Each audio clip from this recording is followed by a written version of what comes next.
Second.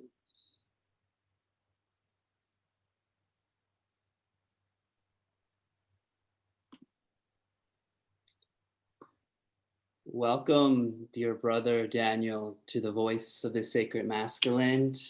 It is a great honor, great pleasure, and a gift to have a dear brother in the community here in DC metropolitan area. Welcome, dear brother Daniel, to the Voice of the Sacred Masculine. It is a great honor, great pleasure. It looks like I'm getting a repeat. 1 second, my dear brother in the community here.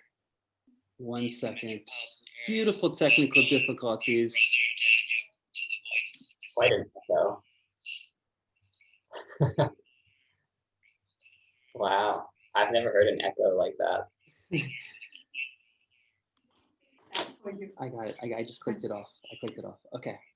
Beautiful. Okay. I wrote it out twice for you. It had to come twice because if we couldn't get the first promo, we had to go for the second one right there. Right. Welcome, brother. Thank you so much for having me, Michael. I really, really am excited to be here. And it feels like an honor. It really does. You know, I have so much love and respect for what you and Honey do, and you know that you feel your sacred divine light reflected in me is a blissful feeling. And it's wonderful because it just seems like it was a couple weeks ago where we had your presence over at our beautiful Sacred Sunday spiritual service, and that was back in May. I know. Now here we are in October, and we are in just this incredible shift, incredible change of what we're all moving through. And it's been a great awakening for all of us, especially within, when I say sacred masculinity, as you know, for all genders, for all beings, not just for our beautiful, wonderful, authentic men, but also for the beautiful nature of what that rise of masculinity has come through. And I know that we've all been tested in ways, I'm sure you have, since May, and now coming around to October. Here we are in the thick of it right now. Yes, absolutely. It's been a rewarding summer. It's been a challenging summer. It's been a time for people everywhere to decide what is true for them, and what they really want from their lives. Exactly. And I just think that, you know, it is both of those things. It's rewarding and it's challenging. And it almost feels like both of those energies need the other, you know, to be full and complete in some way. Yeah.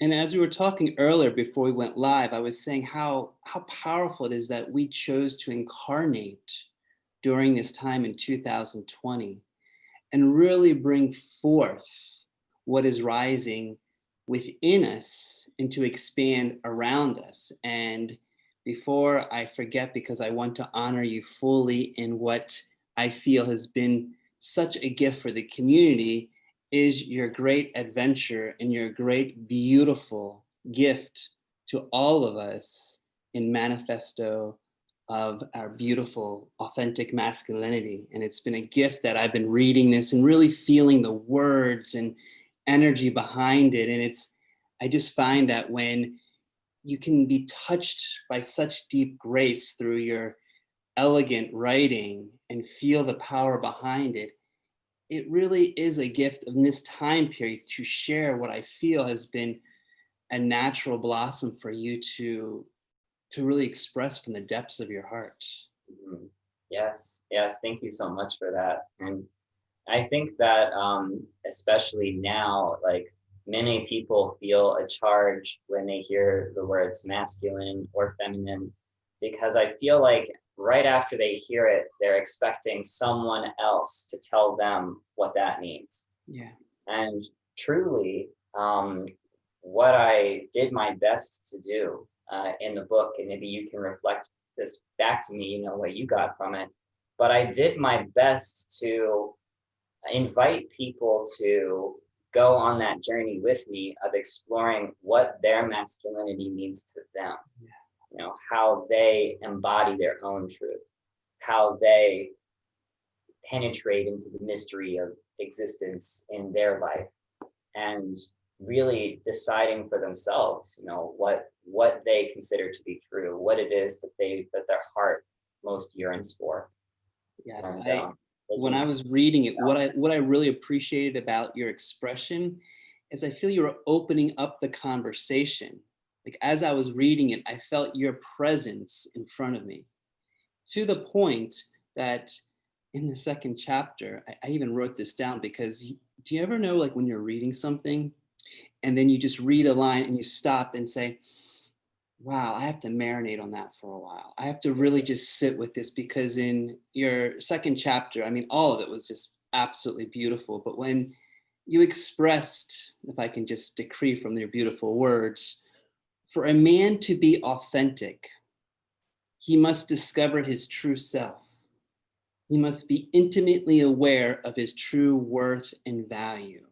And that to me was such a powerful expression, because I feel, and maybe you can reflect on this, is one thing I'm learning about masculinity, about myself, and the journey that I've been on is really redefining my own worth and value. Mhm.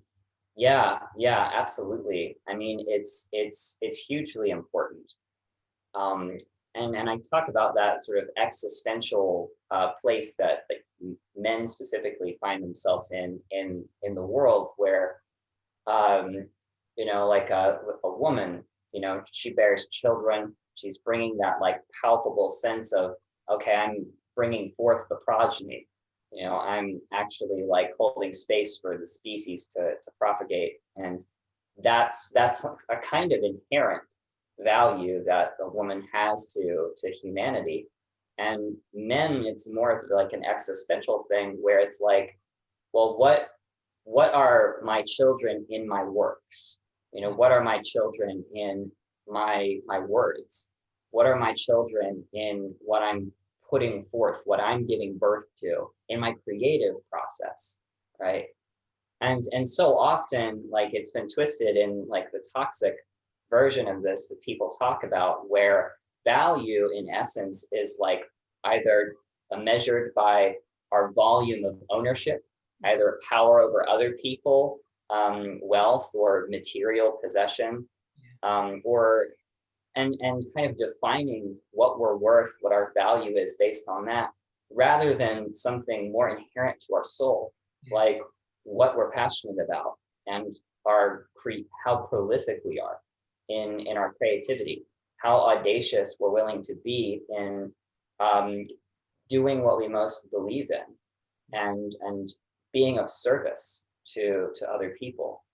And it's like those are the things that are so much more fulfilling to base worth and value on. Because when we do those things, it fills us up, rather than outsourcing our validation or outsourcing our worth onto the judgments of other people, or like the projected judgments of a collective, if you will. It's so important to make that shift in perspective. And I appreciate how you brought in the values of our morals, the values of our virtues, the value of our integrity, the depth of what I feel that we are really diving into, because the more we go within, the more we see that power is already there. And now it's just shining it through the surface and dismantling that judgment, which I know as men, at least I can speak for myself, of how much we place on our shoulders, that pressure, that criticism, or just maybe that voice that is always kind of monitoring from an ego sense, and now dropping into that heart sense and really defining value, and even maybe even removing the label of definition, but going into a way where it just is in our beingness. And it's such beautiful gratitude that I present in just feeling that, because when we know there's that vibration behind the words, you're capturing so much. And when I read this, I was sitting there and I was like, wow, what motivated you? What brought that that essence of like, okay, because I'm honored to see the youth. I mean, I don't want to, look at myself as being an elder, but I'm into my 40s now, and I see the younger generations come through and share this. And I'm like, thank gosh, hallelujah, that there are beautiful beings like yourself, young, vivacious, that are coming forward and sharing this wisdom with us. And so when I was reading, I was like, wow, Daniel, what motivator, what brought you in this creation to bring this forward to all of us? Yeah, yeah. That's a wonderful question. I feel that it's one that if someone were to, read the chapter on my story Yeah. in the book, then they might start to get a good feeling for that. Right. Because in my journey, I have a lot to be grateful for, and my childhood and everything like that. I did go through this dark night of the soul sort of period where I lost my relationship, I lost my health, I lost like my community and my sense of a family unit, and my like college experience, and I lost a lot in a very short period of time. And it the invitation from that was to go deeper in. I was, in a sense, told by a disembodied voice that I was a teacher and a healer and an artist after I like was screaming inwardly, like, why the hell am I alive? Right? What's my purpose here? And so it's funny because when we're that earnest about asking the universe what our purpose is, it hands you every opportunity to learn that. And so I was deeply called to breath work, and I was deeply called to Taoism and shamanism and Tantra yoga. And a lot of those practices really saved my life in different ways. And it was a transmission that I received that it was part of my soul's contract to share the light that comes through my being in those practices with other people, and to help them open that channel in the same way. So when it comes to this whole thing about the masculine, I mean, I started my career being very focused on the feminine, and feeling a lot of empathy for women who had been wounded, specifically at the hands of the masculine, and wanting to hold space for them in that way. And I received a message from Spirit that if I were to do everything that I could to be a part of that process of helping the feminine to heal, then I would need to focus on uplifting and inspiring the masculine as well. Because, of course, there is no one without the other. Right. Yeah, yeah. And so the book came from my own exploration of what masculinity means to me, but also this absolute dissatisfaction with the cultural dialogue ending at defining the toxic aspect. Right. So we've heard toxic masculinity this and toxic masculinity that, and Gillette Super Bowl commercials, and the whole, everything. And while that's necessary, like we want to shortchange that conversation, Me Too and everything like that, it's all necessary. It's not enough. There needed to be something else, because energetically we can understand if we're only defining what we don't want, then we're probably never going to have what we do, especially if we don't define what we do want. If we know what toxic masculinity is, what is masculinity actually? What is even better? What is ideal or authentic masculinity look like? What is it that we really want? What can we therefore create within ourselves? How can we cultivate that within ourselves and therefore actualize it in the world, opening one heart at a time, taking responsibility for our own? So, I mean, that was the inspiration. Is my life led me to it, and I saw the need.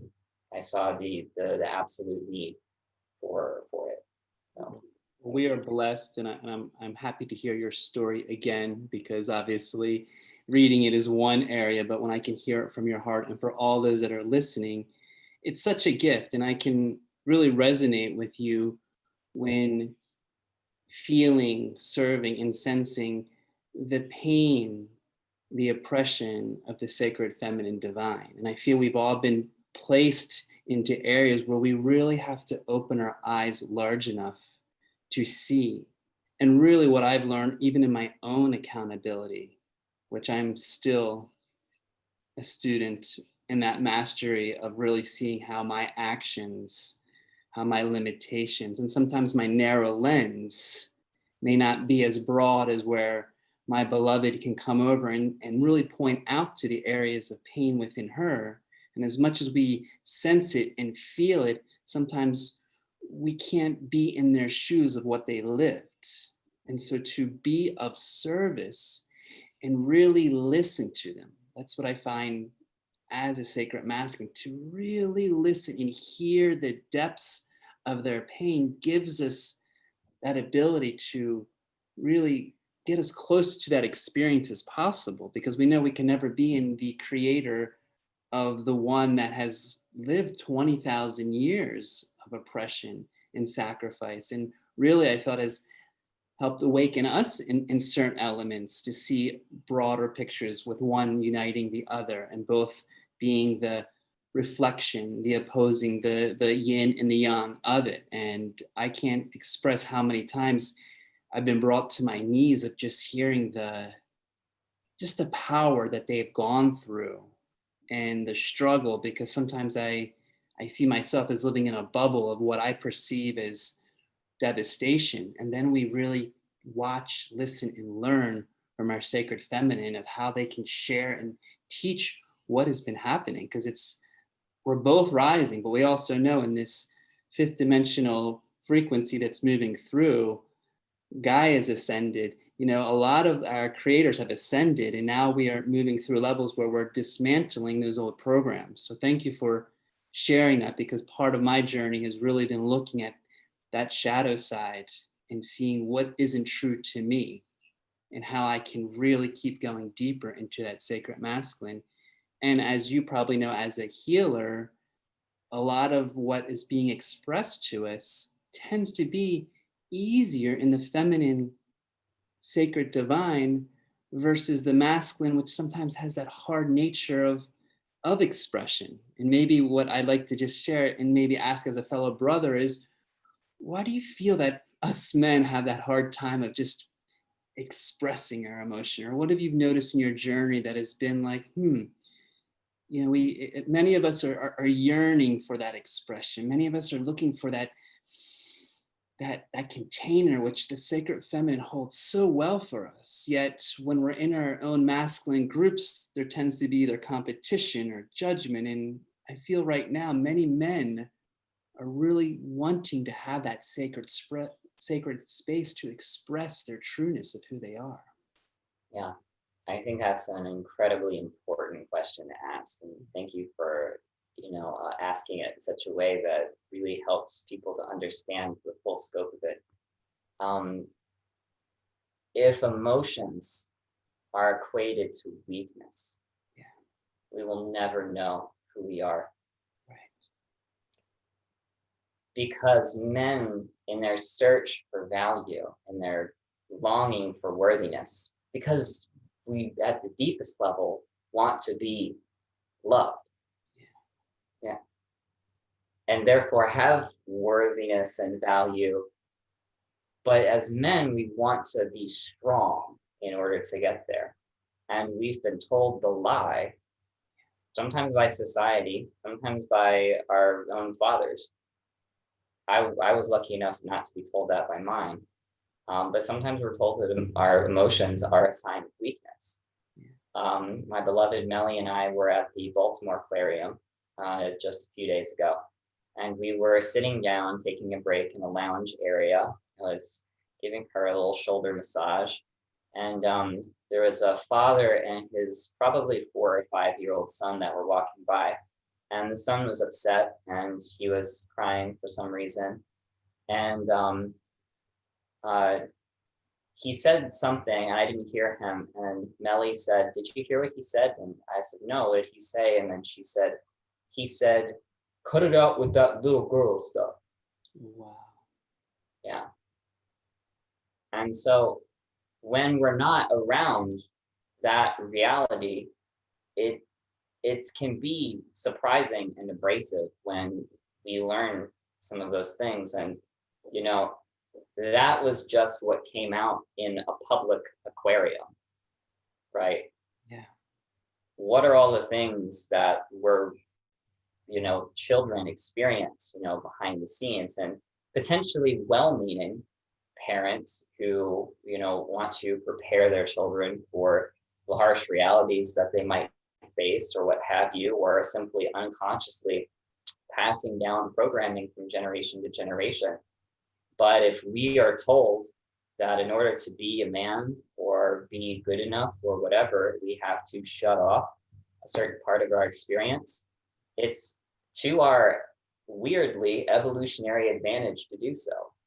Because more than anything else, we want to be loved and we want to be accepted. So we make these little agreements with ourselves to say, okay, if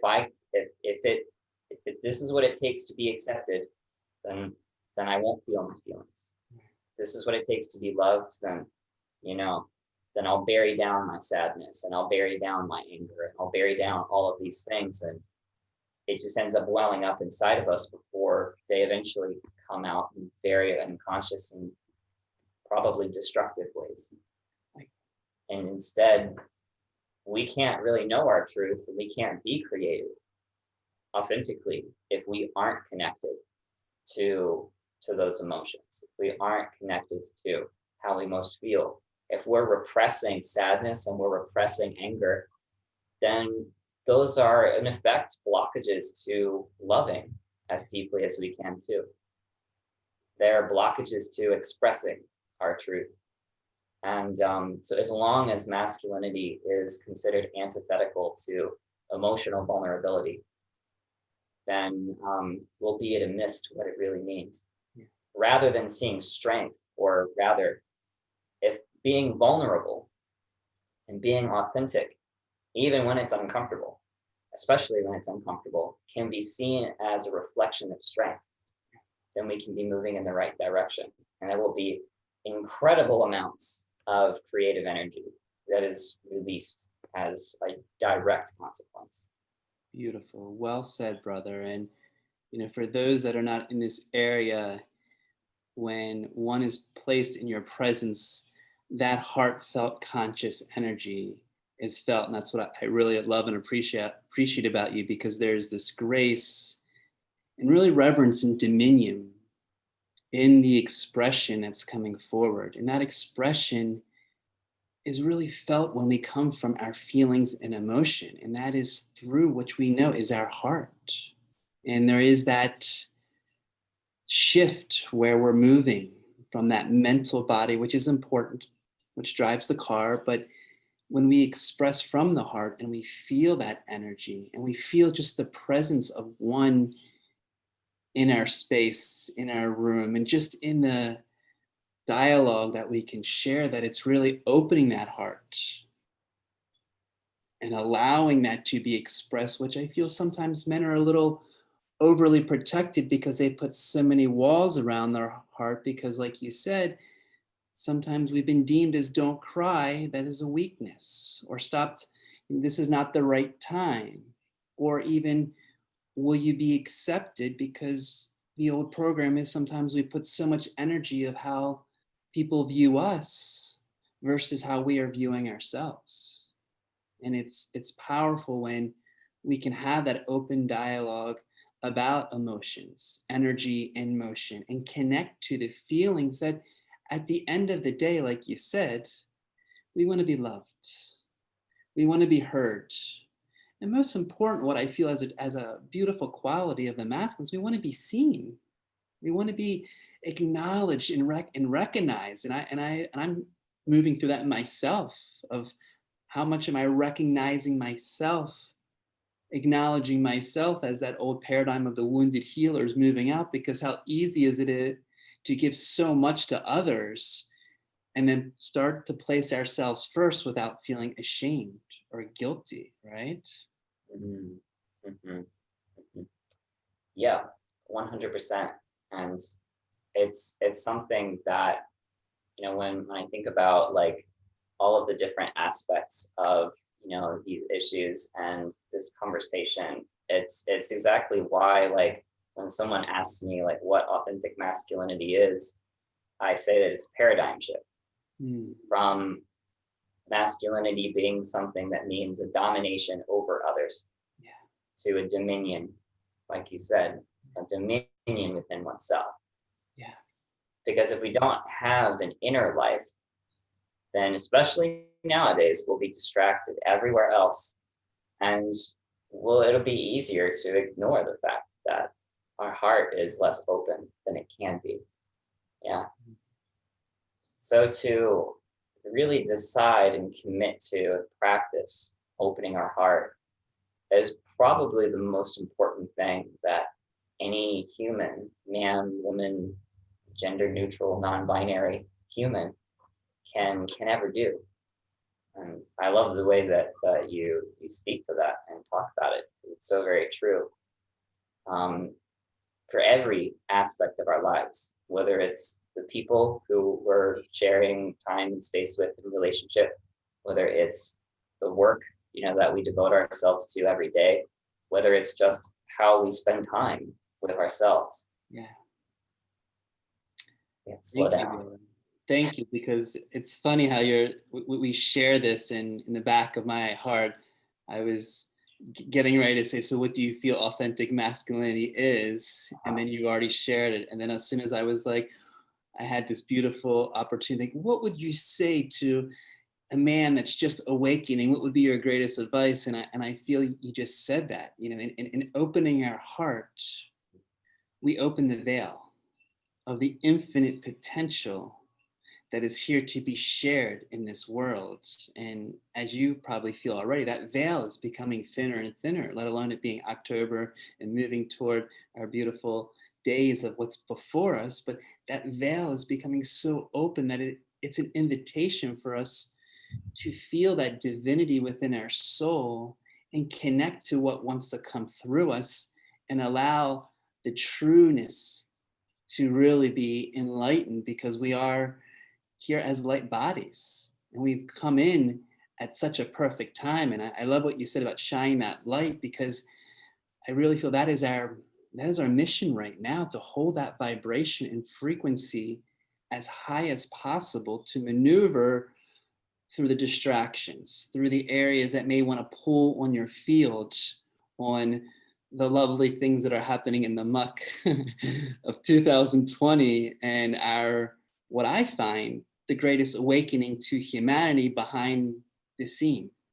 And I feel like we've all been positioned perfectly to share our light, to share our story. But most important, what motivated me for this is to share our voice, and openly accept each of our gifts as that instrument that is here to shine the light, because we all have a sacred voice that is here to play its tune and to really allow it within femininity, masculinity.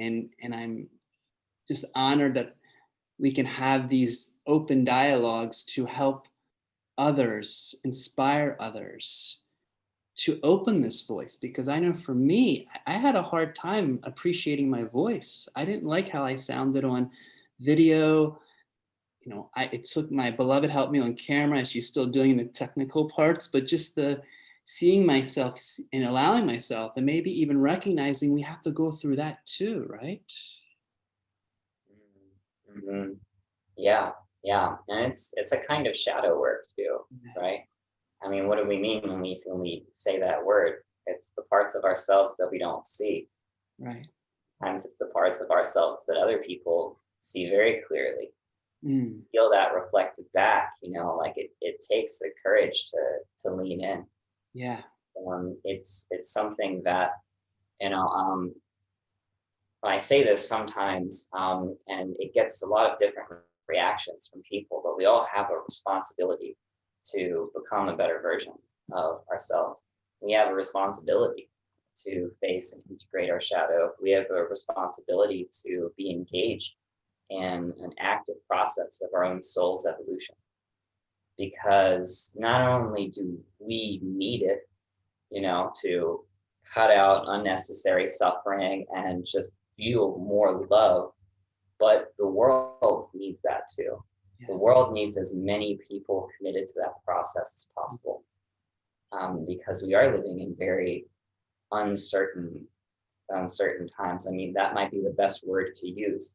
Is it, lots of change for sure. Is it dark? I don't know. I mean, like, there's lots of darkness. Yeah. But there's so much uncertainty. And so therefore, what happens when we can open our heart and be engaged in that process? We can find a kind of solidity there somewhere. Yeah. It says, this is who I am. This is what I feel. This is what's true for me in this moment. The opening of our voices, as you so beautifully talk about, is something that the women and the feminine is doing a marvelous job of right now, and have been for a lot of the last several years. The last 100 years, it's been happening more and more. And, this feeling of solidarity, right, is what we need now more than ever. Yeah. Where when the feminine is expressing their truth, you were kind of like pointing to this earlier, where like feminine can reflect back the shadow, yeah, right, like to a man. And that's something that's very important, because we're designed really to show each other our shadows just as much as we are to show each other our respective gifts. Yeah. So we can meet each other in that place and lean into that vulnerably and authentically, then we can truly be as powerful as we possibly can be together in solidarity. And in that solidarity, not feel alone on our journeys too. Many women healing from wounding from the masculine, many men healing from the wounding from the feminine. And it's highly toxic to feel like women did me wrong or men did me wrong. And it might be a part of people's processes coming through that feeling. And eventually, if we can find a unity and a solidarity, then that's what can make us more powerful than ever to really birth the world that we know is possible. I agree. And I love how you brought that element of reflection through the shadow, in where it is such a blessing. And I've been a part of these circles where I've been the only sacred masculine amongst all women, and just watch this interconnection of them weaving through their emotional bodies. And I just witness and observe it in a way that I can breathe that in and feel that energy, because that's what I put in my prayers and envision for us sacred masculine and sacred beings of the world, everyone, every gender, all beings of light, that we can embody our truest authenticity of sharing those aspects of our shadow. Because at the end of the day, we know that shadow is a lot of times just the pain being revealed. And without, placing you too much on, the box, because there was one other quote that I was like, wow, I stepped back and I was like, wow, this touched me when you expressed pain is actually a sign that your soul is longing for expression and expansion. And when I read that, I was like, oh, wow. Because working in the healing, serving as the healing, I realized pain is a messenger, right? And how many times does that pain want to come to create that opportunity for us to express, yet it's placed down because us men are kind of like, nope, we're not going to share that. Nope, it's not the right time. Nope, I don't want to go there.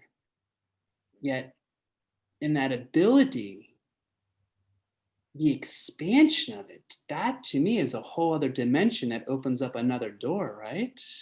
Hmm.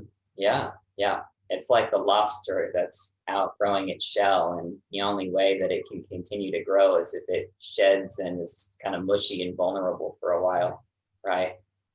And when you talk with, like, when you're, speaking about, like, specifically like women sharing their truth with other men, and even more so like their pain, or like their heavier emotions. There's this thing that a lot of men do where they try and, like, fix it, Right. right? Because for some reason that's what we want to do. We want to fix everything because we're very energetically concerned with, like, freedom. So it's like kind of linear, right? Oh, there's this problem. What if we did this thing and that thing and this other thing? And then that obstacle can fall away. And then you can do your thing. When really what women want is just to be seen and heard and felt and understood. Not as a problem to be solved, but as a human being to be felt. Mm. And it's like that energy to fix, like, sometimes can be very helpful. But oftentimes if someone's just expressing what they feel, they just want to be gotten. Yeah. They want to be heard, right? I mean, I always feel the phrase like that too shall be, things will move. And part of it is of how we can just express it. And I can really resonate with you in that, we have that limited vibe. It's like, I want to fix it. I want to solve it. And maybe it's not there to be fixed. Maybe it's just arising in our field so that we can experience it, because somewhere we know that this isn't mine. This may be a lineage. This may be clearing of the collective. This may be just that, as you know, that beautiful pattern coming back around once again, knocking on your door and saying, how far have we moved into our grace of forgiveness, or even beyond forgiveness, acceptance, that now we can actually honor it because it's giving us the greatest opportunity to express it from our love versus from the pain that sometimes keeps us limited because we want to ward it off. It makes me feel, the quote comes in of like, I feel like we've been brought up where it's not okay to feel not okay, right? And so sometimes I tell myself, I'm like, it's okay to feel not okay. Or I put in the beliefs, it's okay to feel this way, or it's okay to feel shameful and guilty. So it's amazing to allow that light to shine upon those areas, in those painful areas, and just let go of that mentality of fixing it versus just experiencing it. It's like almost like I visualize like when you put salt into the water and it just dissolves. And it gives that ability of like, we're just dissolving and dismantling everything before us. And I don't know how you feel, brother. I'm excited about this. I'm excited what we're doing, what's before us. I write a lot. There's darkness out there, but I feel like there's so much light out there, and there's so much opportunity for us to really co-create, and in that co-creation, connect with each other, and know that we're supporting one. Because honestly, when we connect and feel that support within, then we're lifted to the highest level. Hmm. Hmm. That's so true. That's so true. Especially, like, two of us, I feel most of the people, maybe all of the people who will be watching this, are people committed to a spiritual path, right? I know it is a spiritual path, but true communion and intimacy with the full spectrum of reality. Yeah. Maybe we could define that in 3 letters as God. Yeah. But if we're not really allowing ourselves to be present to the darkness and the light, then we're missing the ways that source consciousness is infinitely expanding, expressing itself in every possible dimension of life. And if it wasn't expressing itself in every possible dimension of life, then how could we, as reflections of that consciousness, constantly be learning? about ourselves? How could our souls be integrating the infinite number of lessons that come from being incarnate in this reality? The truest, most authentic path is to do our very best to be present to as much as we possibly can in our experience of being alive. My clients come to me for a lot of different reasons, but it's so refreshing to always bring it back to that. Like, what are we ignoring right now? How can we be that much more present with what's right here for us?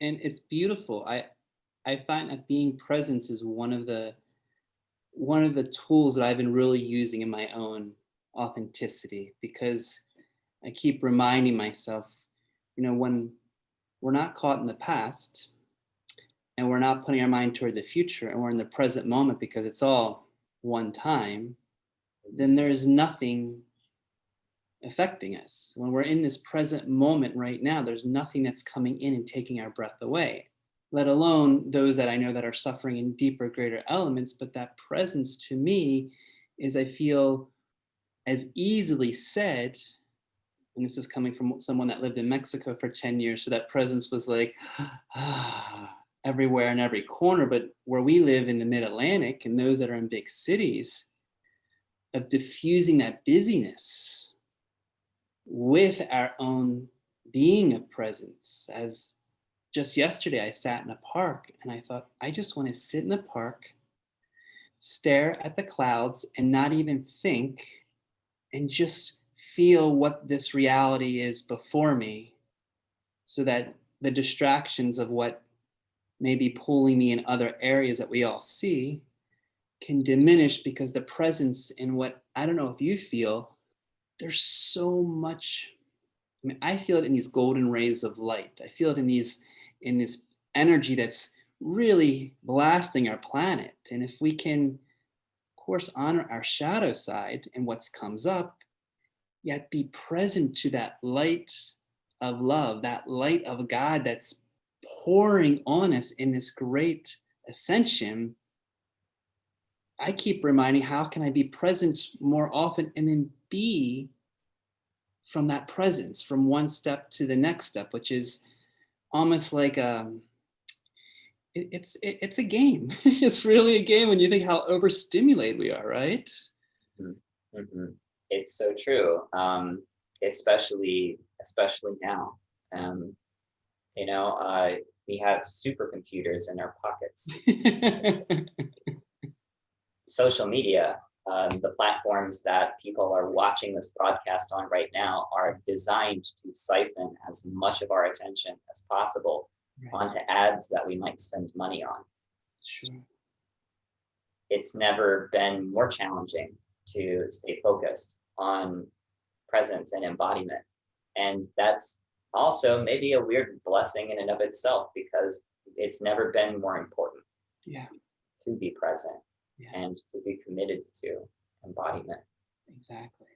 Yeah, 100%. And it's so wonderful to, share space with a man such as yourself, who's just as committed to that path. The honor is mine. It is I feel there's an activation when we can hold that space and just go unscripted, share from our heart, and just allow ourselves to be who we are. Because to me, that beingness is the preciousness where we can just let go and let God, let go and let love. And I know it's been a great journey of letting go.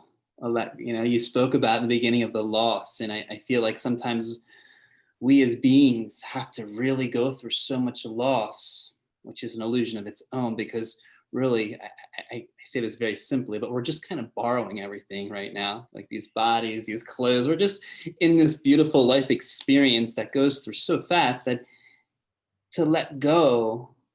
And a quote that I heard: "Be open to everything, but attached to nothing." Thank you, Wayne Dyer.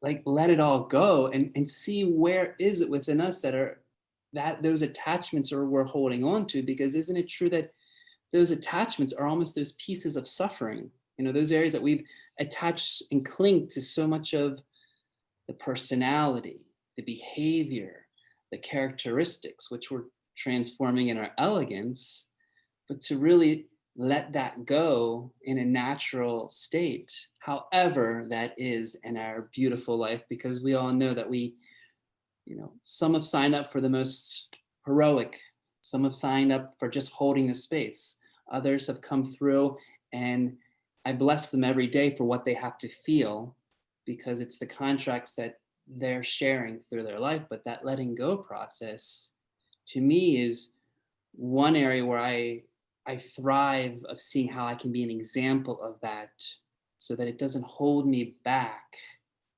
from our power that wants to be expressed within. Mm-hmm. Mm-hmm. Yeah, yeah, it's so true. It goes along with that whole idea that we're here to learn lessons. Yeah. Right?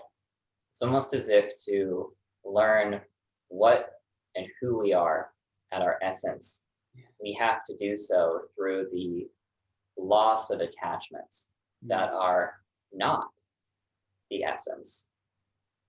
Right? So all the different things, when I was talking about loss, like that's exactly how I talk about it when I share the story, is I say everything that I could have projected a sense of identity onto fell away. Yeah. And like what was left was a void, but not like a void like, but like, like void, like the kind of void the Tao talks about. Yeah. Right? Like so many traditions talk about, like a kind of sacred emptiness. Yeah. And it was from that place that I had the soul encounter, some voice reassuring me of who I really am.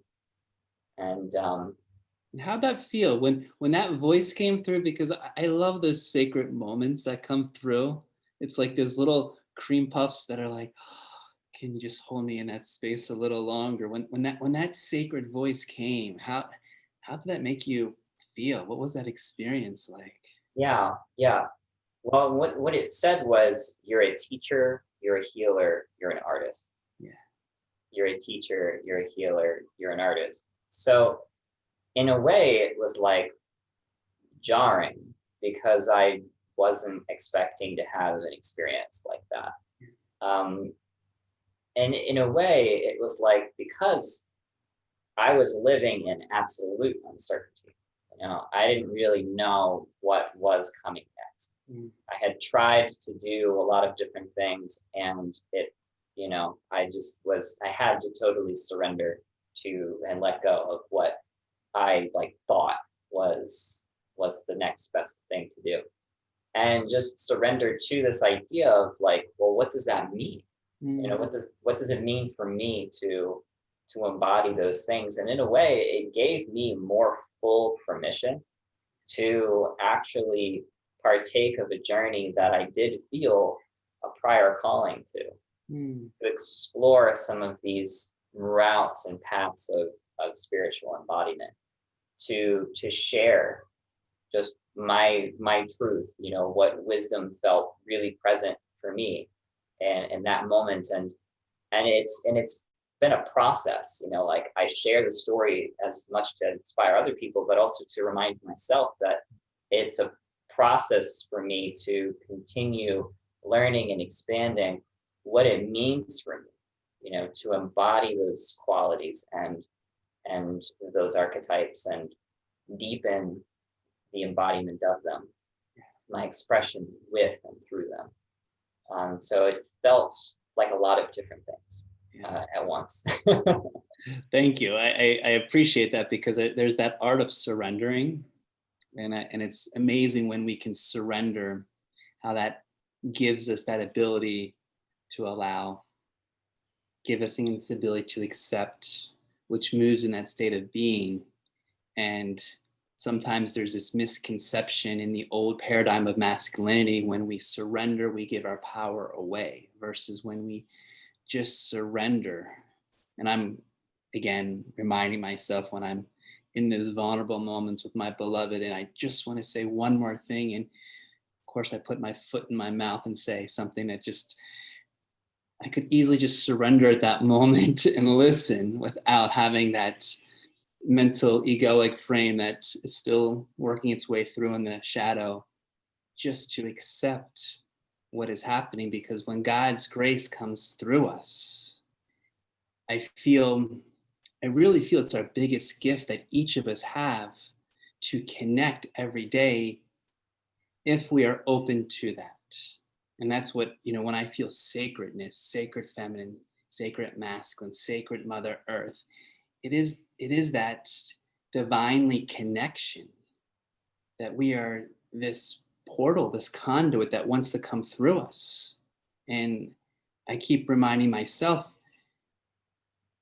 as one that wants to learn, I remind my mind, okay, I'm remembering through what is already here, because we know these gifts before us are going to be accentuated. What we're sharing is only going to arise, and part of that uncertainty is great because we are the creators of the future that's before us. Mm-hmm, mm-hmm, mm-hmm. It's so true. And to continue to be on that path, right, is I feel as if today, in these times that we're living in, one of the bigger challenges that people face is a feeling of isolation. Yeah. Is a feeling of, well, even if they are, committed to, the exploration or embodiment or expression of their own soul and connection to spirit and sacred, that they often feel alone. Yeah. In that journey. And in connection with all of this surrounding the masculine, I've been doing transformational coaching work for a few years now, but it was only in the last several months that I got the call from spirit very strongly to open up a group container, and a group based on the archetypes of the mature masculine. It's called the Jungian archetypes of the king and the warrior and the magician and the lover. So what that's become is this group coaching program called Becoming the King. I was going to ask you about that. Thank you for so gracefully transitioning, because I saw that you were offering, I think that was the last of the webinars you were offering. I was like, wow, Becoming the King. That feels so true. Mm-hmm. Mm-hmm. Absolutely. And, the class, the Becoming the King webinar, it's an hour to an hour and a half lecture on what the aspects of those archetypes are. The class, the master class, which is this group program, is 8 weeks of embodying and integrating those archetypes in community, right? Mm-hmm. So men, right now, it's just men, and we're about 2/3 of the way full. We probably will be full at 8 people by the time we're having our first call on Friday. But it's the king as an archetype, right? I think mythologically that king is this manifestation of God in man. King is supposed to be in his most virtuous expression, like this embodiment of the sacred, this embodiment of the divine. Just as God decrees the divine laws, the king decrees, the laws of the kingdom. And the kingdom in this context of like us cultivating our own embodiment, it's the laws that we live by, right? It's like, what do I believe in? What are, the sacred principles that govern my actions, whether it's honor and integrity or reciprocity or, love, compassion, any of those things. And it's about the creativity that we can bring to our lives when we are wielding the warrior and unleashing the lover, manifesting the magician, because the king is all of those in balance. Yeah. The king is a warrior, is a magician, and a lover, because in all of those aspects is a comprehensiveness. It is God manifesting, channeled through masculine energy. Beautiful. That's wonderful.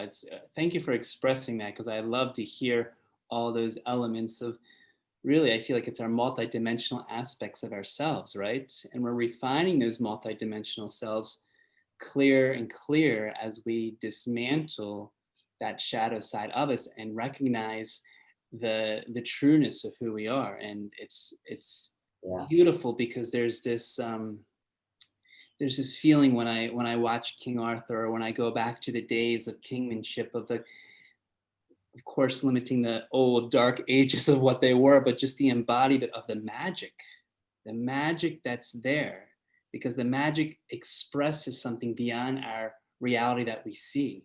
And to see the magic through the magician, to see it through the warrior, to see it through the lover, it makes life so much, for me, it makes it so much more exuberant.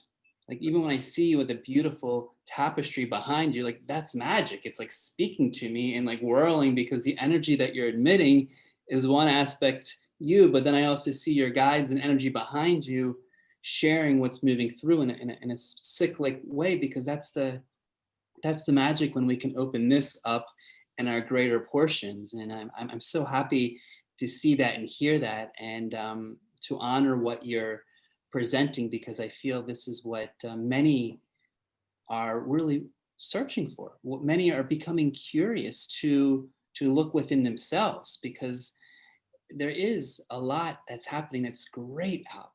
There's so many beautiful things, and if we can keep bringing forth that energy of what we're here to co-create as a soul family, as beloved brothers, sisters, mothers, daughters, the whole, we're here to support that. And I thank you for that, and what you're sharing as a healer, as an artist, as a guide, as a coach. And as you know, so many more. Those are just like, I get the goosebumps, because they're telling me, well, there's so much more behind that, but this is what we're just going to share in the beginning, so we don't overwhelm them.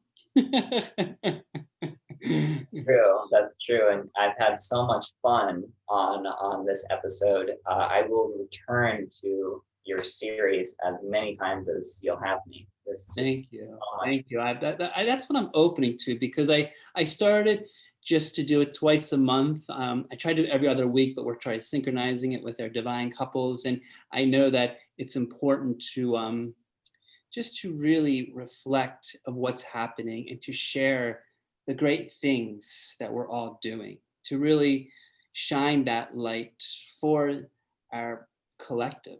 And for me, I want to honor you when you look at what's coming up for you, or how we can be of highest service to spotlight what's coming through you, whether it's how people can reach you, what's coming up for you. I would love to open this up for those that are watching around the world, because virtually we know this is open, of what we can do in our community of light to learn what you're doing in these upcoming days, weeks, and months. I would love to share and honor that, brother.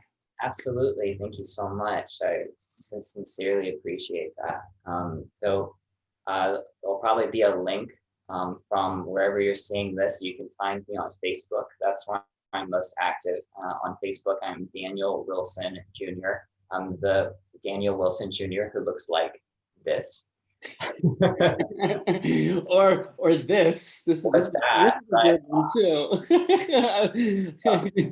You can find that book at an Amazon link. If you go on Amazon and you search MANifesto for Authentic Masculinity, you'll be able to find it there. If you are interested in learning more about the Becoming the King Masterclass, if some of that piqued your interest, I can provide a link to the YouTube webinar that I taught on what those archetypes are. I introduced the class at the end of it, but the class is really about what those archetypes are. And the master class is how we embody them, integrate them in our lives. I am absolutely a transformational coach. What I do in a general sense is I use my background in breath work and shamanism and Tantra yoga and Taoism to help people to really harness the fullness of their creative potential. I specialize in love and sexuality and relationships. And so mostly I help men, women, and couples to break through their emotional blockages, including fear, anger, sadness, frustration, to really wield their power and create the kinds of loving and sexual relationships that they've always wanted. And of course, we know that love and sexuality, it's all creative. energy. Yeah. And so at the essence of the work that I do with all of my clients, whether it's one-on-one, whether it's in these amazing group programs I'm designing, whether it's with couples, it's all about that. It's about what does our heart truly yearn for, and how can we create that through the abundance that can pour through us when we're really present to our lived human experience. Thank you, brother. It's been a precious, I feel like the time has gone by so fast in this short hour. It's just a gift that you could come on and just share your experiences, share the grace of your heart, the integrity that moves so elegant through you, and just to be that beautiful being, not just because of your beautiful long hair, which one day hopefully will get, a little longer. We had to put the long hair clip a little in there. I have some secrets to share with you if you're open to receiving them. Beautiful. I'm always open to them, because these sometimes they come out so quickly that I'm like, does hair grow as fast as they come out? But that's a whole other topic of its own. But I am blessed that this opportunity has arisen, because I remember in the very beginning of this, and I think you were in Tulum, and my excitement was so high, and I was just like trying to, okay, when can I get Daniel? When can I get Daniel? Because your energy just was so beautiful when I met you years ago, when Honey was teaching her Arasatma, the ancient ancient sacred breath of the whale, which you'll be doing at the end of the month. And then when you came to our house and then, was a guest speaker for our Sacred Spiritual Sunday service, I just knew that this connection and further collaborations and our ability locally, internationally, to open up for those that are in need. I highly recommend this beautiful, sacred, masculine gentleman beyond all in his services, because from meeting you to your beloved, there's so much magic that's being created. And it is of highest blessing and deepest gratitude, brother, that we could share this moment together. And I do look forward to you coming back. I look forward to us connecting in the community more when we can lift some of these areas and just be and allow ourselves to enjoy this great awakening that we're all on, and helping us lift and thrive of this beautiful magic that we're experiencing together. Mm-hmm. That feeling, those sentiments are so shared. Yeah. I reflect that back right at you, Michael. Thank you so much for having me here. It's so beautiful to feel the sense of brotherhood. Yeah. And the deepening of our path and the sharing of this space. Like you're saying, we're reflecting back what one of my teachers, Jessica, might call holy hope. Yeah. Holy hope, that the light that we feel when we are the most in love and the most excited and the most full of joy is something that can be felt throughout the world. And it's something that can save the world. That holy hope, if even one person felt inspired by this conversation that we shared today, then it's all worth it. I feel the goosebumps, brother. It came through the screen. My hairs are rising. The blast of energy just came right through. We'll see how far I can get these up, but they're shining high right here. So message clear, message beautiful, and just grateful for this opportunity. Grateful for all of those that have been watching. Grateful for my beloved to lead me through the technical difficulties, and grateful for those that would like to share this, for those that resonate this, on our Ascension Alchemy YouTube page, and we'll post it on your page as well. And we keep expressing the love of the light that we are and the grace that shines through us. Thank you, brother. It's been a real gift to have this conversation with you. Thank you so much, Michael, for being exactly who you are. Right back at you. Much love. Much love. Okay, so I think I just did that end meeting for all. You still there, brother? I think it's still recording. Let me just pause the recording. Recording pause. Let me stop the recording.